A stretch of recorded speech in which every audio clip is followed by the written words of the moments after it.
Great. Welcome everyone to the Notary Act demonstration. We have Scott Keller here with us. His video is off, but I swear he's there. So I am going to turn the controls over to Scott. We'll watch for the Q&A and away you can take it. Okay. There he is. Right. Marcy, I did bring the video on so everybody can see that I'm actually here. Let me check. We believed you. Okay. So good evening, everybody. My name is Scott Keller, and I am the Director of National Sales and Business Development for Notary Act. My first notary commission was in 2003, and I'm currently commissioned in both Oregon and Washington. One of the things that I wanted to also talk a little bit about is Notary Act. Notary Act was started by Lee Bostock. He is an attorney in New York, so he's a native New Yorker, and so he's excited that we're able to show this product to everybody tonight. And Notary Act started in 2012, and so it's been around for quite a while. Notary Act is an electronic notary journal, and what I want to do is I want to go on to talk a little bit about New York journaling requirements. Obviously, there's been some changes in the last month, right, Marcy? So the minimum requirements, as we understand it within New York, are you can have a traditional or an electronic journal, 10-year record retention. Records must be accessible for review. The first and last name of the signer or principal are required, as well as address, type of ID, and also satisfactory evidence of identity process. The other minimal information is date, approximate time, and location of the notarial act, and the type and number of notarizations. So how does that impact you as a notary if you were to use Notary Act? Number one, Notary Act collects the signer's name, address, and type of ID by scanning the signer's driver's license barcode. This makes it error-free and seconds away. Satisfactory evidence of identity process is a click away as well in Notary Act. And I'm going to show you an example here in just a minute. Date and time stamp are logged, and then you're prompted to save the detected signing location via GPS. In the document category, you're going to identify the type and number of notarizations performed, and that's another 2 clicks. Once you're done with that, your entry can be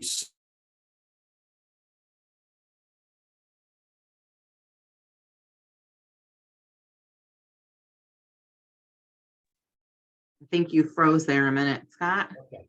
Oh, great. And I also want to just let you know, not everyone on the line is from New York. Either there are other states as well, just so that you're aware.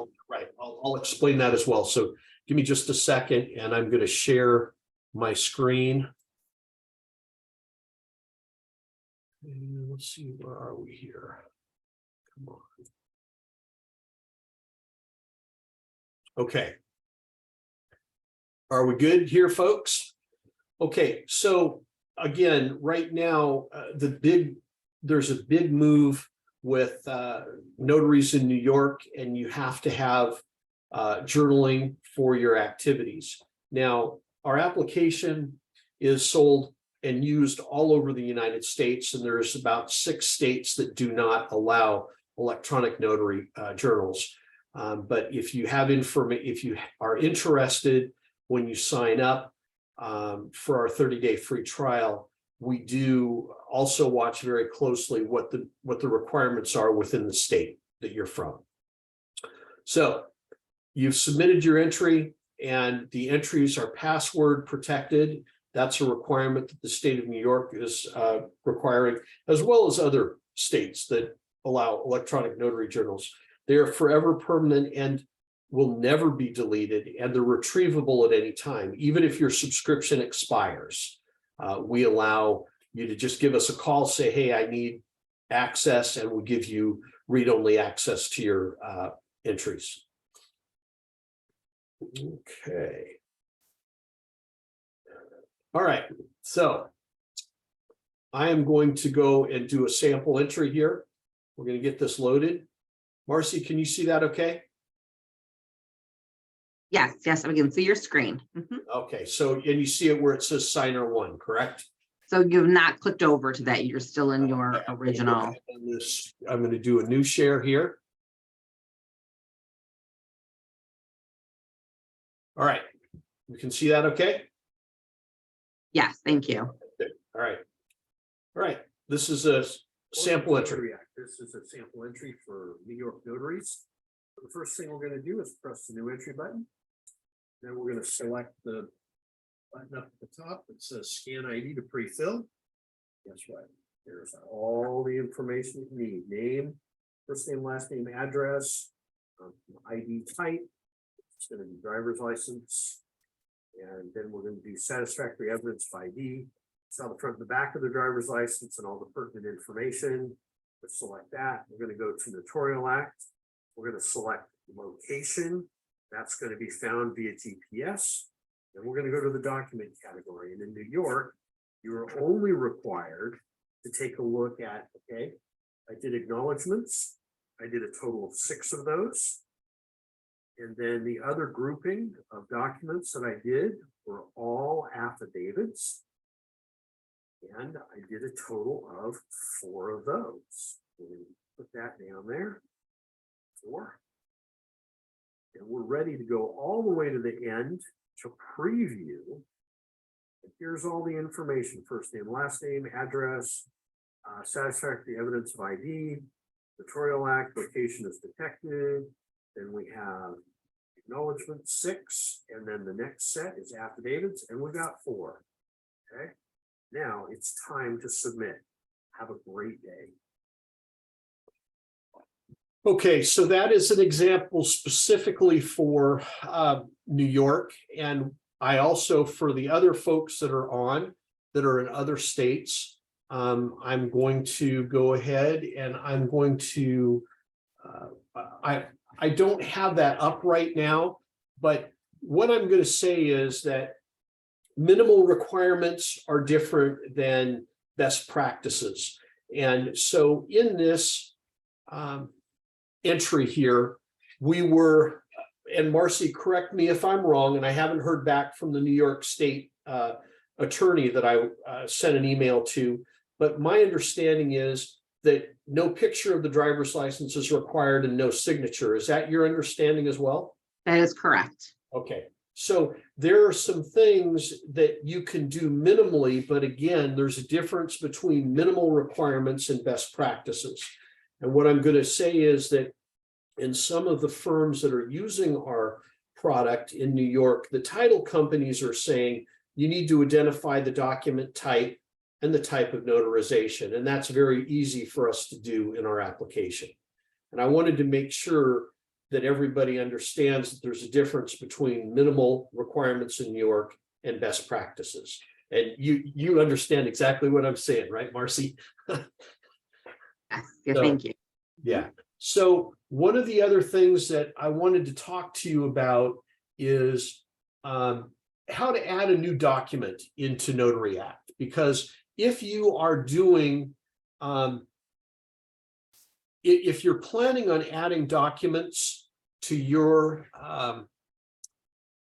to the application, I'm going to go ahead. I started my business in 2011. Oh, wait a second. Sorry about this. That's not my video.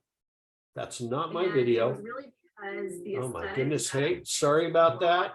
to my brand. I don't know really what validated happened. My brand. Hang on. I do advertising through Quick to Instagram and to Facebook, which in turn bring in lots of new customers as I'm well as trying. new I don't know, tabs on my Marcy. Okay, I've got that stopped.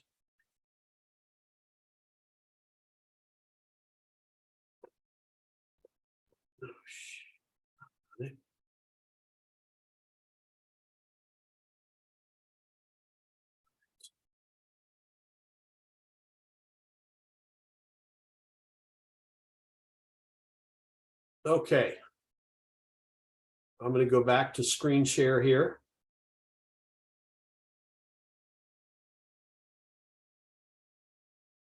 I'm looking for the right one. Hang on here, guys. We'll get this going in just a second. Well, while Scott's working on that, does anyone have any questions that we can answer?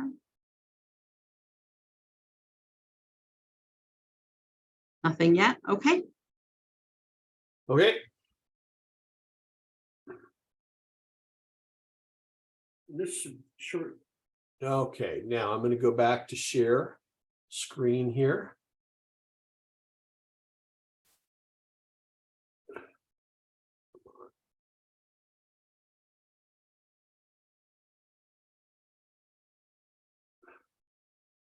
Scott, can you tell us what the pricing structure is? Right. So the pricing structure for Notary Act is there's $29.99 for annual and $49.99 and then $89.99. For the $29.99 package, it is good for 60 journal entries. The $49.99 package is 120, and the $89.99 package is annual, and that is unlimited. And I am sorry that for some reason, this happens every once in a while, right, Marcy? It does sometimes. Yes, it does. And I'm trying to get this going here. Okay, so you know what? For anybody who needs these videos, Marcy, I will send these to you, and then if you would like to forward these on to the attendees, that would be much appreciated. All right. Of course. Sure. Okay. Because I value everybody's time, and I want to make sure that that I'm using time properly for people. All right. So barcode scanning can pre-fill signer information, and this is the type of information that barcode scanning can capture when you're scanning the barcode: name, address, ID type, ID number, ID issue date, ID expiration date, and date of birth in seconds. You need to add extra fields, but that's really easy to do. And one of the other things that's really neat about scanning a barcode.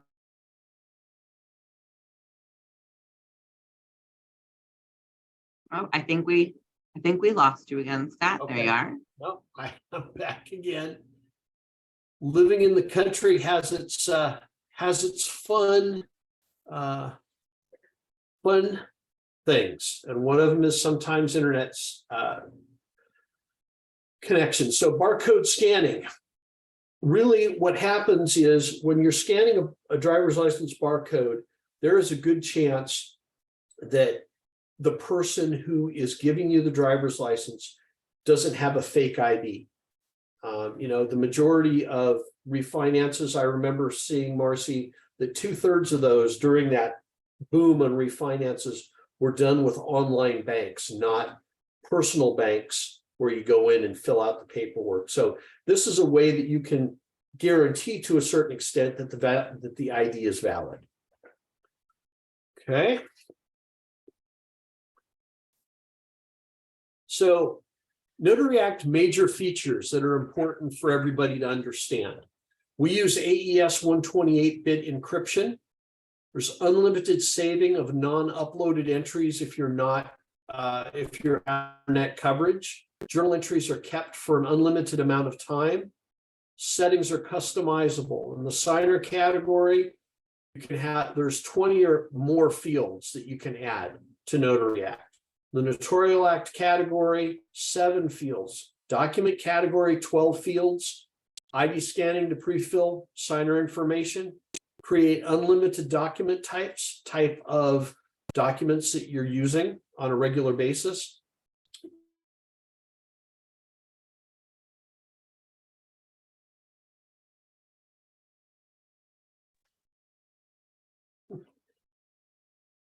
All right. We had 4 inches of snow last night, and it's very windy today where I am. Okay, so one of the other features that Notary Act has is the ability to track your jobs by company, order number, fee, stamps, and mileage. And that for a lot of notaries is very important.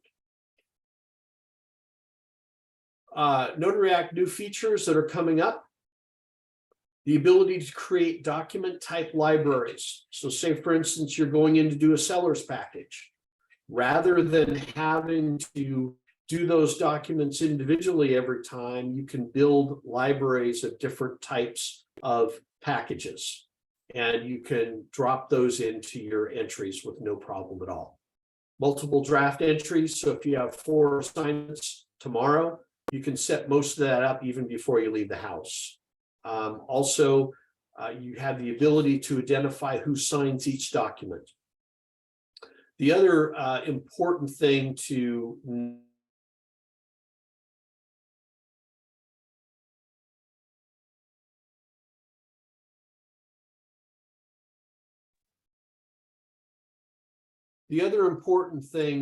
understand about Notary Act is the fact that you can identify who signs each document, but also we have what's called cross-platform compatibility, and that's coming very soon, where you're putting drafts together on your desktop. It's going to show up on your phone relatively quickly. And let's go on to the next slide here. Where's Notary Act accepted? The green states are ones that accept electronic notary journals. And we continue working with states who don't have that capability, but it's coming along.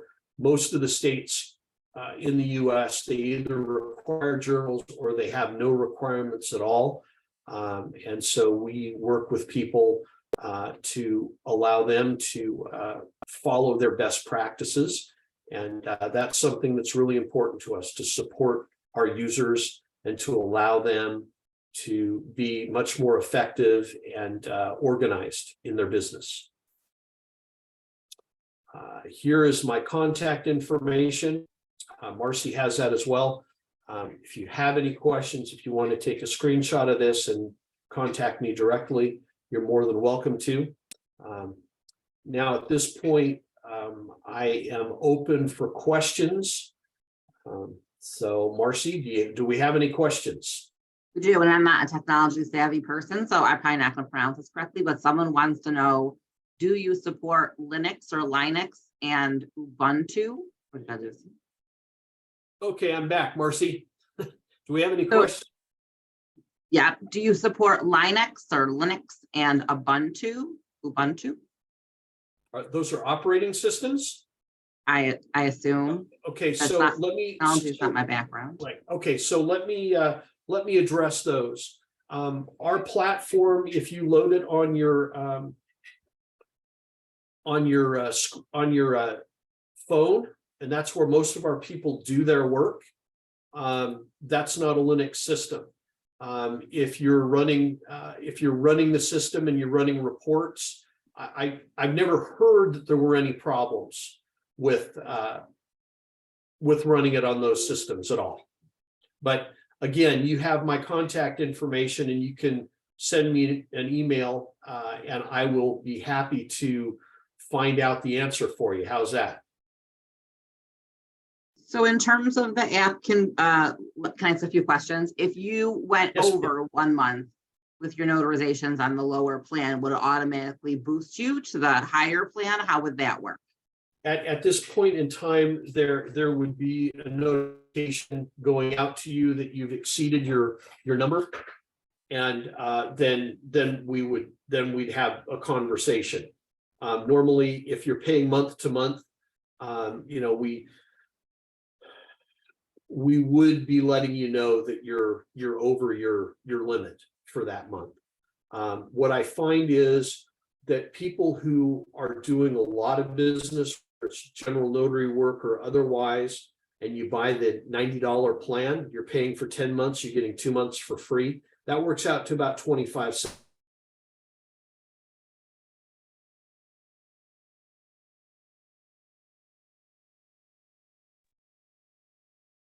So answering your question, Marcy, for the $89.99 package, it works out to about 25 cents a day.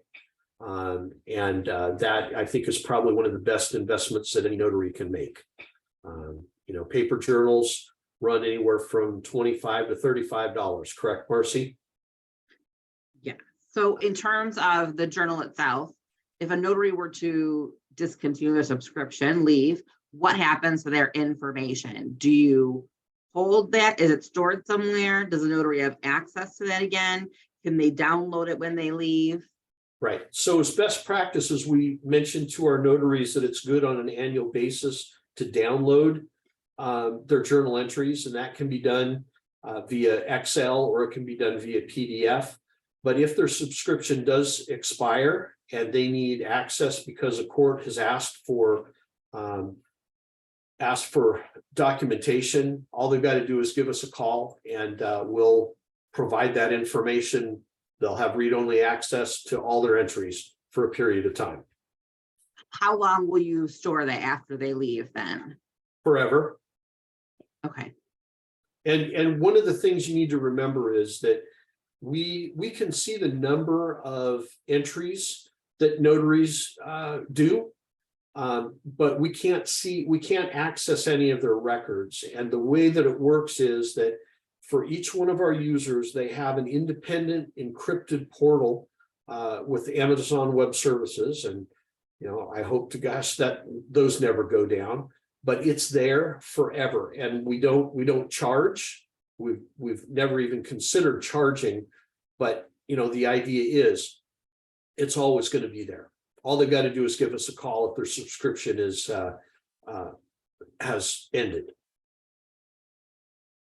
And does the app work offline? So say they're in an area where there's no cell phone service, can they Yes. still input all the information and then it gets, I assume, Right. stored once they're back in cell phone range? Right. So just to give you an example, if you were in an area that didn't have cell phone coverage, and this has happened to me multiple times, I don't ask to get on the Wi-Fi at the signer's home. What I do is you can go ahead and you can do all of your work offline.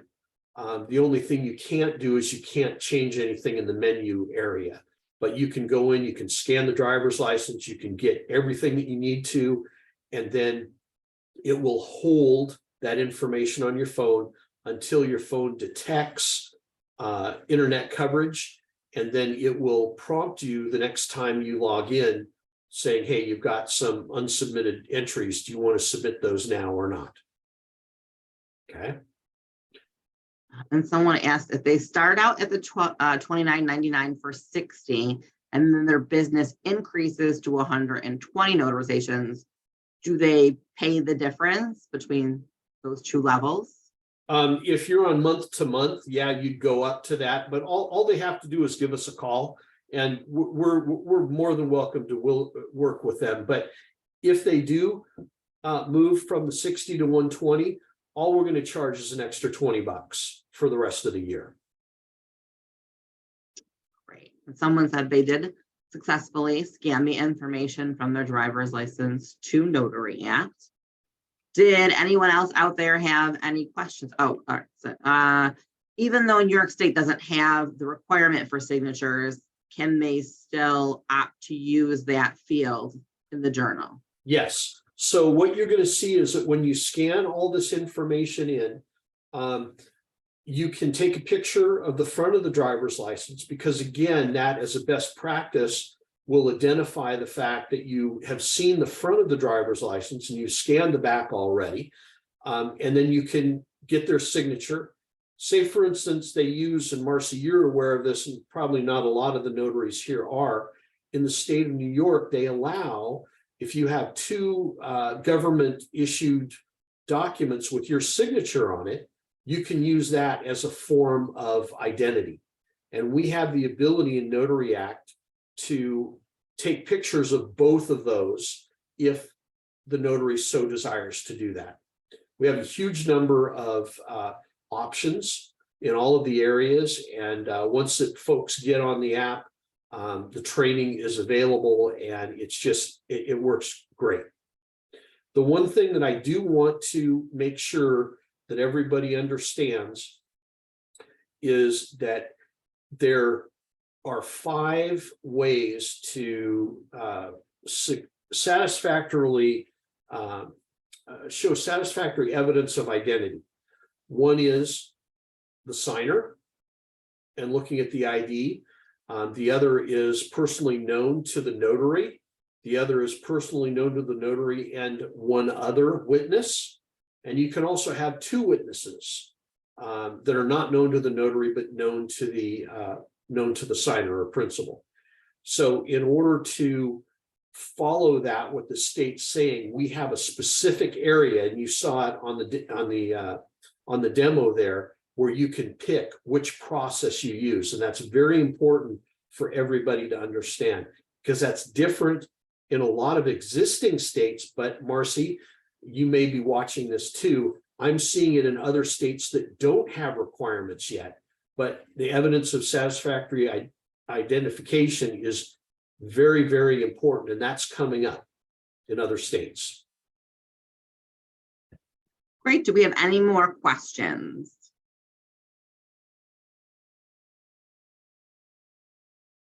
Okay. Well, I appreciate everyone's time today. Thank you so much. Thank you, Scott, as well. We enjoyed having you. We appreciate the demonstration. If anyone has any questions going forward, you can certainly go ahead and message Scott. We are going to stop the recording. Vanessa's going to. And anyone who wants